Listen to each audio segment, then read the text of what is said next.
Universe channel एक कोकन खुरमजरी दुकान फम में पाबुंग से अदु अखोय पाबुंग ना अचिन मतम क्या कायथोकपिरगा अइना लमदम सिगी मातांगदा हाइबदि मणिपुर की वांग द लेरिबा अखोयगी मैते इचिन नाउसिंग करायदा करी ओ ममसे लकदरेना के युम हलकदा हम चंगरके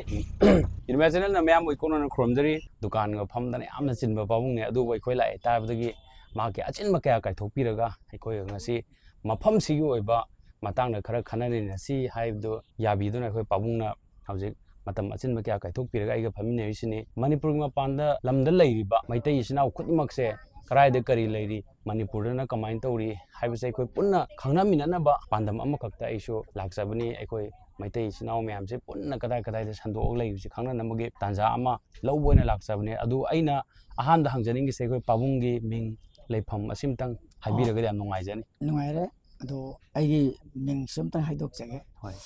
आइगी मिंगदी गुलाब सिंह हो कौरी होय अको स्वाइदी जुमनाक सागै से कया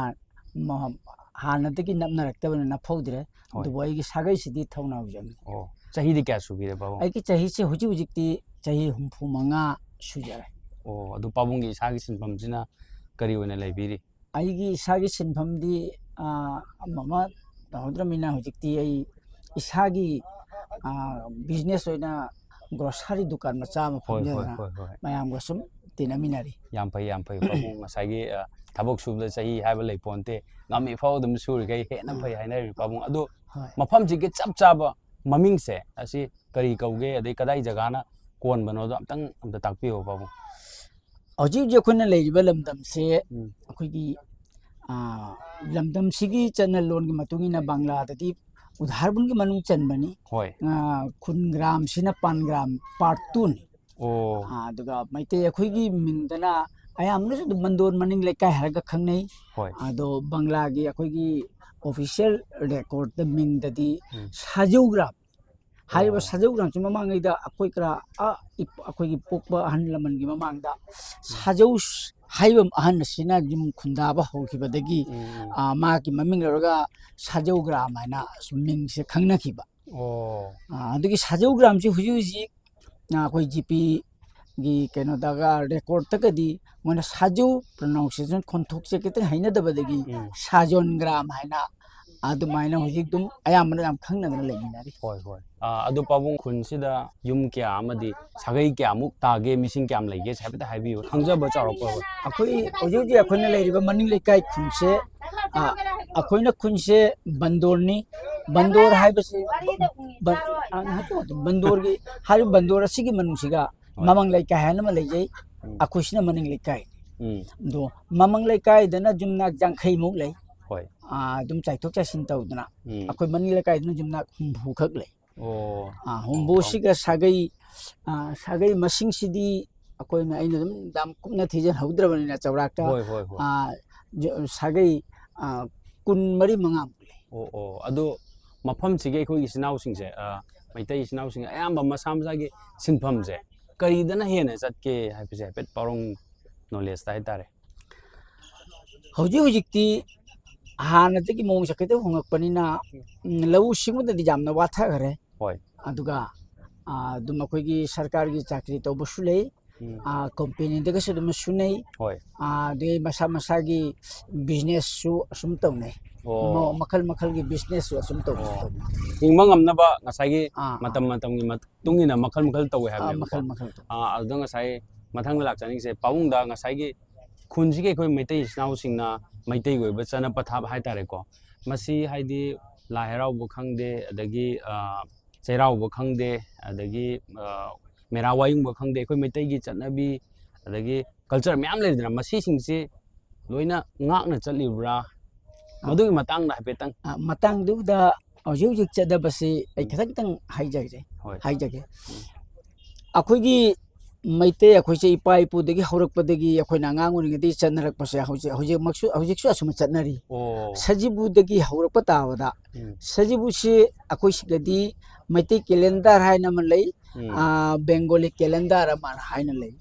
अदो बेंगोली कैलेंडर मैते कैलेंडर से क्या चनद्री ꯑꯣ ꯁꯤꯗ ꯕꯦꯡꯒꯣꯂꯤ ꯀꯦꯂꯦꯟꯗꯔ ꯑꯣꯏꯅ ꯆꯠꯅꯩ ꯍꯣꯏ ꯍꯣꯏ ꯕꯦꯡꯒꯣꯂꯤ ꯀꯦꯂꯦꯟꯗꯔꯒꯤ ꯃꯇꯨꯡ ꯏꯟꯅ ꯑꯩꯈꯣꯏ ꯆꯩꯔꯥꯎꯕꯁꯦ ꯑꯁꯨꯝꯅ ꯇꯧꯔꯤ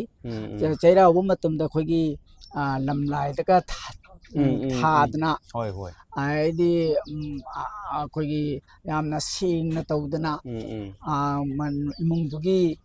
ꯂꯩꯃꯤꯟꯅꯔꯤꯕ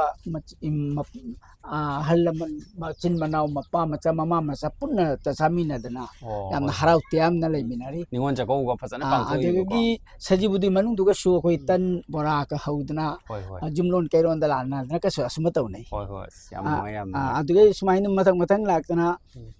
ꯀꯥꯡ ꯆꯤꯡꯕ ꯍꯥꯏꯕ ꯑꯃ ꯂꯥꯛꯏ ꯍꯣꯏ ꯍꯣꯏ ꯀꯥꯡ ꯆꯤꯡꯕꯁꯨ ꯑꯩꯈꯣꯏ ꯑꯗꯨꯝ ꯄꯥꯡꯊꯣꯛꯏ ꯍꯣꯏ ꯍꯣꯏ ꯑꯍꯧꯕꯒ ꯑꯂꯣꯏꯕꯒ ꯃꯔꯛꯇꯁꯨ ꯑꯗꯨꯝ ꯄꯥꯂꯤꯒꯨꯝꯕꯁꯨ ꯑꯁꯨꯝ ꯑꯩꯈꯣꯏ ꯆꯠꯅꯕꯤ ꯇꯧꯏ ꯑꯣ ꯑꯣ ꯃꯥꯝꯗꯣꯞ ꯀꯥꯡ ꯆꯤꯡꯕꯅ ꯃꯥꯝꯗꯣꯞꯇ ꯑꯩꯈꯣꯏꯒꯤ ꯖꯣꯏꯗꯦꯛ ꯄꯨꯝꯕꯝꯁꯨ ꯆꯣꯡꯉꯤ ꯍꯣꯏ ꯍꯣꯏ ꯃꯃꯥꯡꯉꯩꯗꯤ ꯈꯨꯕꯥꯏꯁꯤꯒ ꯕꯥꯁꯣꯛꯀꯁꯨ ꯁꯛꯅꯔꯝꯃꯦ ꯍꯣꯏ ꯍꯧꯖꯤꯛꯇꯤ ꯍꯣꯏ ꯃꯇꯝꯁꯦ ꯂꯤꯛꯁꯜꯂꯛꯄꯅꯤꯅ ꯇꯧꯅꯕꯗꯨ ꯋꯥꯠꯅꯔꯦ ꯑꯣ ꯈꯤꯇꯪ ꯑꯗꯨꯒ ꯍꯟꯊꯔꯛꯑꯦꯕ ꯂꯥꯏ ꯑꯗꯨꯒ ꯂꯥꯏ ꯑꯩꯈꯣꯏꯒꯤ ꯖꯒꯕꯟꯙꯨꯗꯗꯤ ꯈꯦꯆ꯭ꯔꯤꯒ ꯀꯠꯇꯅ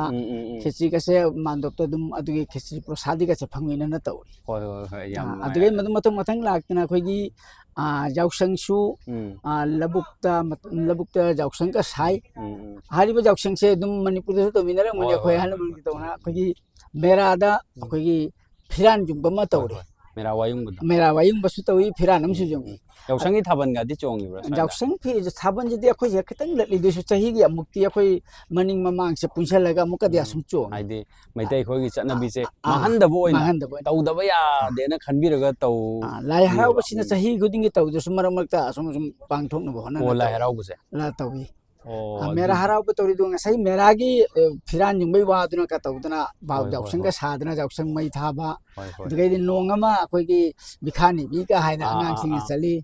ꯒꯗꯦꯡ ꯆꯦꯡꯅꯤ ꯆꯠꯄ ꯍꯥꯏꯅꯕꯗꯣ ꯑꯗꯨꯗꯒꯤ ꯌꯨꯝꯊꯣꯡꯗ ꯑꯍꯟꯁꯤꯡꯅ ꯅꯨꯄꯤ ꯃꯆꯥꯁꯤꯡꯅ ꯕꯤꯈꯥꯅꯤꯗꯅ ꯑꯩꯈꯣꯏꯒꯤ ꯆꯥꯛꯆꯥ ꯍꯔꯥꯎ ꯆꯥꯛꯆꯥꯒꯁꯨ ꯑꯗꯨꯝ ꯇꯧꯃꯤꯟꯅꯩ ꯍꯣꯏ ꯍꯣꯏ ꯍꯣꯏ ꯑꯗꯣ ꯑꯩꯈꯣꯏꯅ ꯃꯔꯛꯁꯤꯗ ꯈꯪꯖꯅꯤꯡꯕ ꯑꯝꯇꯒ ꯉꯁꯥꯏꯒꯤ ꯑꯁ꯭ꯋꯥꯏꯗ ꯂꯩꯔꯤꯕ ꯑꯩꯈꯣꯏꯒꯤ ꯃꯩꯇꯩ ꯅꯤꯉꯣꯜꯁꯤꯡꯁꯦ ꯑꯩꯈꯣꯏꯒꯤ ꯖꯥꯇꯤ ꯑꯇꯣꯞꯄꯗ ꯉꯁꯥꯏꯒꯤ ꯀꯥ ꯍꯦꯟꯅ ꯆꯠꯈꯤꯕꯒꯤ ꯋꯥꯔꯤ ꯂꯩꯕ꯭ꯔꯥ ꯅꯠꯇ꯭ꯔꯒ ꯁꯨꯝ ꯉꯁꯥꯏꯒꯤ ꯑꯗꯨꯒꯤ ꯃꯇꯥꯡꯗꯗꯤ ꯀꯔꯤ ꯂꯩ ꯍꯧꯖꯤꯛ ꯐꯥꯎꯒꯤꯗꯤ ꯑꯩꯈꯣꯏꯒꯤ ꯂꯩꯀꯥꯏꯁꯤꯒꯤ ꯃꯩꯇꯩ ꯑꯩꯈꯣꯏ ꯏꯁꯦꯟ ꯅꯠꯇꯕꯤꯗ ꯃꯔꯣꯜ ꯂꯣꯟꯕꯗꯗꯤ ꯁꯨꯞꯅꯒꯤ ꯆꯠꯈꯤꯗꯦ ꯍꯥꯏꯕꯗꯤ ꯌꯥꯗꯦ ꯁꯔꯛꯇ ꯆꯍꯤ ꯈꯔꯒꯤ ꯃꯅꯨꯡꯗ ꯑꯃꯛꯀ ꯄꯥꯊꯣꯛꯏ ꯅꯠꯇ꯭ꯔꯗꯤ ꯑꯩꯈꯣꯏ ꯆꯦꯟꯕꯕꯨ ꯑꯣꯏꯔꯒꯁꯨ ꯍꯥꯏꯅ ꯁꯤꯡꯅꯗꯅ ꯂꯨꯍꯣꯡꯕꯕꯨ ꯑꯣꯏꯔꯁꯨ ꯑꯩꯈꯣꯏ ꯃꯩꯇꯩ ꯏꯁꯦꯟꯗ ꯑꯣꯏꯅ ꯑꯗꯨꯝ ꯇꯧꯃꯤꯟꯅꯗꯅ ꯂꯩꯃꯤꯟꯅꯔꯤ ꯌꯥꯝ ꯅꯨꯡꯉꯥꯏ ꯃꯗꯨꯒꯤ ꯀꯜꯆꯔ ꯑꯝꯇ ꯉꯥꯛꯅ ꯊꯝꯃꯤꯟꯅꯕꯀꯣ ꯄꯥꯕꯨꯡ ꯑꯗꯨꯒ ꯃꯈꯥ ꯇꯥꯕ ꯑꯩꯅ ꯈꯪꯖꯅꯤꯡꯉꯤꯁꯤꯅ ꯑꯩꯈꯣꯏꯒꯤ ꯃꯄꯥꯟ ꯂꯝꯗ ꯂꯩꯕ ꯑꯩꯈꯣꯏꯒꯤ ꯃꯅꯤꯄꯨꯔꯤ ꯑꯃ ꯑꯣꯏꯅ ꯑꯦꯖ ꯑꯦ ꯃꯩꯇꯩ ꯑꯃ ꯑꯣꯏꯅꯀꯣ ꯃꯅꯤꯄꯨꯔꯗꯒꯗꯤ ꯍꯥꯟꯅ ꯂꯥꯛꯄꯤꯔꯝꯃꯕ꯭ꯔꯥ ꯂꯥꯛꯇ꯭ꯔꯒꯅ ꯆꯠꯅꯤꯡꯕꯒꯗꯤ ꯐꯥꯎꯗꯕ꯭ꯔꯥ ꯃꯗꯨꯒꯤ ꯃꯇꯥꯡꯗꯣ ꯈꯤꯇꯪ ꯑꯩꯈꯣꯏ ꯁ꯭ꯋꯥꯏꯒꯤ ꯃꯤ ꯈꯔꯗꯤ ꯑꯁꯨꯝ ꯂꯩꯗꯅ ꯑꯗꯨꯝ ꯊꯕꯛ ꯏꯪꯈꯥꯡ ꯇꯧꯔꯨꯕꯒꯁꯨ ꯌꯥꯎꯅꯩ ꯃꯅꯤꯄꯨꯔꯗ ꯑꯣ ꯑꯗꯣ ꯑꯩꯈꯣꯏ ꯄꯥꯕꯨꯡ ꯏꯁꯥꯗꯤ ꯑꯌꯥꯝꯕ ꯑꯃꯁꯨ ꯆꯠꯂꯨꯔꯦ ꯑꯥ ꯑꯗꯨꯒ ꯑꯩꯁꯨ ꯌꯥꯝ ꯆꯠꯅꯤꯡꯕꯁꯦ ꯌꯥꯝ ꯐꯥꯎꯅ ꯂꯩꯔꯝꯕ ꯍꯣꯏ ꯍꯣꯏ ꯑꯗꯨꯕꯨ ꯂꯥꯏꯕꯛꯁꯦ ꯊꯤꯕꯗꯒꯤ ꯀꯌꯥꯗꯤ ꯆꯠꯄ ꯐꯪꯈꯤꯗꯣꯏꯗꯣ ꯑꯃꯨꯛꯇꯤ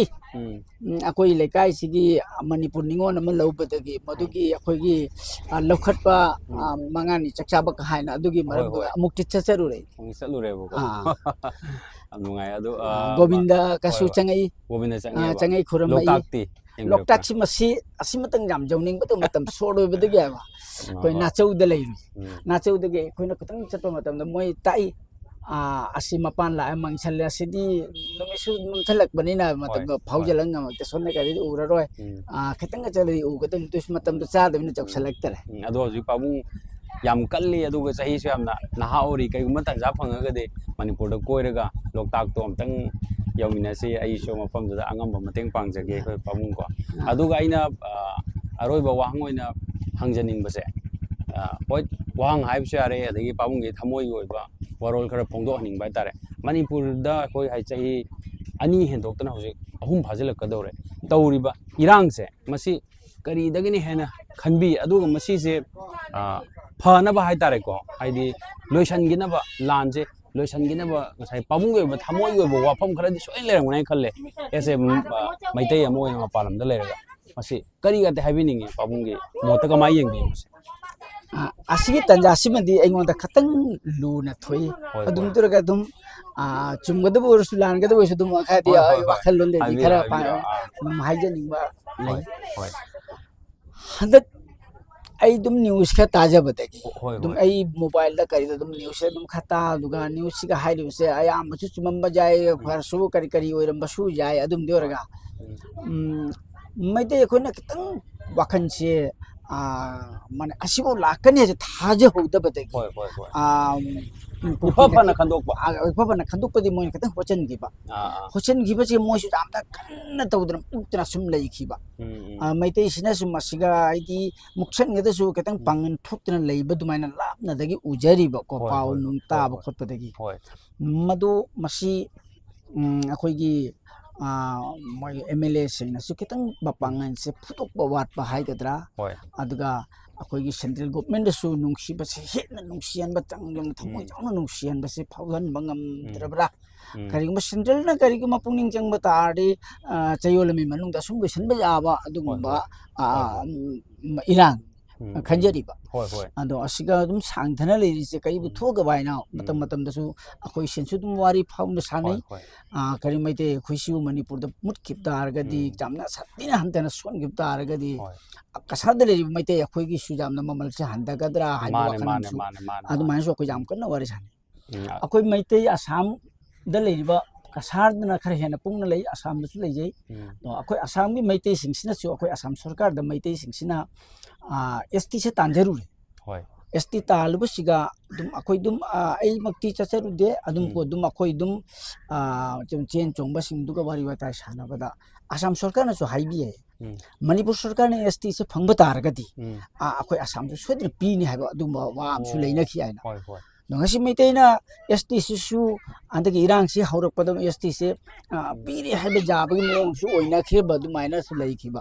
ado phang hauda basiga khoi su katang masigi ST gi asima su khoi da su ngak na lei khaba du maina ma oi asi ningam da ba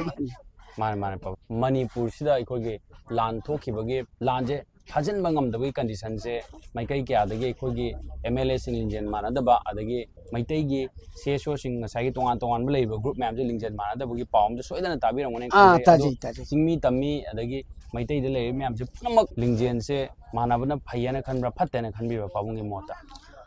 puna basi lingjen manaba targa pangan na se kan gani aje khanjari baina du pangan kan ba targa di akan bai basi akan mana suda ngam da balaiti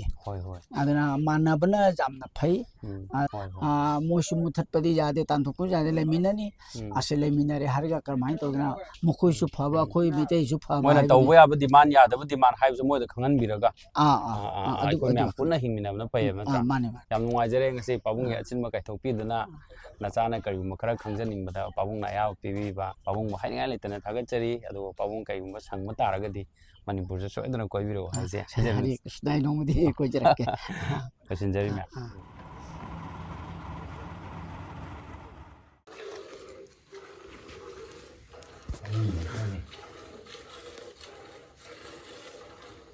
koi manipur de hana san lekai yam to ong khuning le naram do aduna laugi har dei kai kai naturally prakriti gana tawnar ma myam do mai mai gi loina kari gi yon thongna ri no ram ta su leina dre re aduna so sum haidi san loi ba sena ba sajen makhalam jo oi adegi santi jo kana re sangom jo kana re do am ta leidre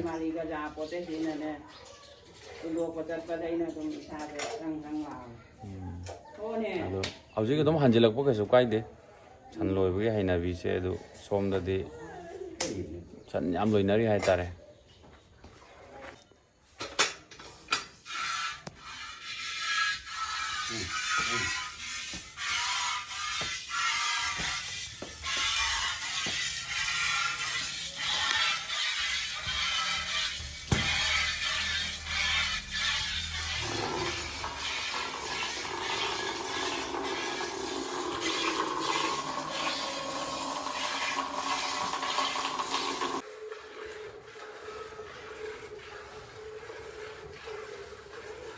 San loi phải mi kẹo loi kìa. Loi nó đi à? Cái mai sản thì sẽ lâu cái gì lối xí nào đấy anh còn gần. Phải đâu? Phải đi mẹ. Phải đi. Anh ra thái anh cần là nha bà. Hai mình. ꯃꯅꯤꯄꯨꯔꯗꯗꯤ ꯁꯟꯁꯨ ꯂꯩꯀꯥꯏ ꯂꯩꯀꯥꯏ ꯌꯨꯝꯊꯣꯡ ꯈꯨꯗꯤꯡ ꯂꯩꯔꯝꯕꯁꯨ ꯑꯝꯇ ꯂꯩꯅꯈꯤꯗ꯭ꯔꯦ ꯑꯗꯩ ꯂꯧꯁꯤꯅ ꯌꯨꯔꯤꯌꯥꯒ ꯅꯥꯄꯤ ꯍꯤꯗꯥꯛꯀ ꯑꯗꯨꯅ ꯂꯥꯏꯅꯥꯗꯤ ꯖꯥꯠ ꯖꯥꯠ ꯑꯗꯨꯝ ꯂꯥꯛꯏ